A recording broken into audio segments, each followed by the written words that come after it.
সুপ্রিয় দর্শকবৃন্দ, শুভ সন্ধ্যা।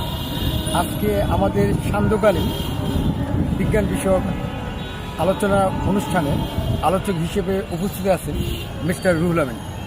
আলোচনার বিষয় অণু পরমাণুর ভেতর তফাৎ এবং অণুর প্রকারভেদ, পরমাণুর প্রকারভেদ, এই দুটি বিষয় নিয়ে বিস্তারিত আলোচনা করার জন্য আমি নিমন্ত্রণ জানাচ্ছি মিস্টার রুহুল আমিন।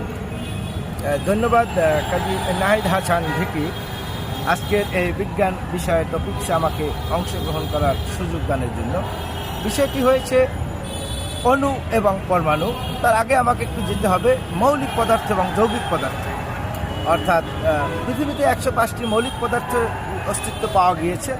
এই 105টি মৌলিক পদার্থ বিভিন্নভাবে সংযুক্ত হয়ে লক্ষ লক্ষ কোটি কোটি হাজার হাজার যৌগিক পদার্থের তৈরি হয়েছে। মৌলিক পদার্থের নির্দিষ্টতা রয়েছে, কিন্তু যৌগিক পদার্থের কোনো নির্দিষ্টতা নেই, এটা অসীম। এখন আসি আমরা অণু এবং পরমাণু। অণু এবং পরমাণুর ভিতরকার যে আলোচনার বিষয়, তাহলে মৌলিক পদার্থের সবচেয়ে ক্ষুদ্রতম একককে বলা হয় পরমাণু, আর যৌগিক পদার্থের ক্ষুদ্রতম একককে বলা হয় অণু। এখন পরমাণু ভাঙলে বা বিশ্লেষণ করলে সাধারণত ইলেকট্রন, প্রোটন এবং নিউট্রন পাওয়া যায়, আর যৌগিক পদার্থকে ভাঙলে একাধিক মৌলিক পদার্থ পাওয়া যায় এবং একাধিক পরমাণু পাওয়া যায়।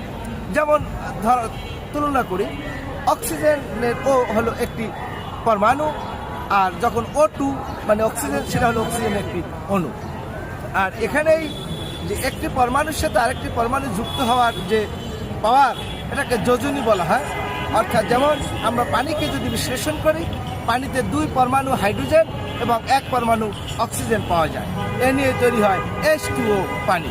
যেমন খাদ্য লবণ বা আমরা যে খাবার লবণটা খাই, সোডিয়াম ক্লোরাইড, এখানে 1 পরমাণু সোডিয়াম এবং 1 পরমাণু ক্লোরিন, এই সমন্বয়ে যুক্ত হয় সোডিয়াম ক্লোরাইড নামে খাবার লবণটা একটি যৌগিক পদার্থ। তো ধন্যবাদ। আজকে অণু এবং পরমাণুর ভিতরকার আলোচনা আপনারা বুঝতে পেরেছেন, এই জন্য আপনাদেরকে ধন্যবাদ জানিয়েছি। এবং পরবর্তী টপিকসে আমরা বিজ্ঞান ভিত্তিক এবং গবেষণা ভিত্তিক আরেকটি সাবজেক্ট নিয়ে আসবো, বায়োলজিক্যাল সায়েন্স। ধন্যবাদ।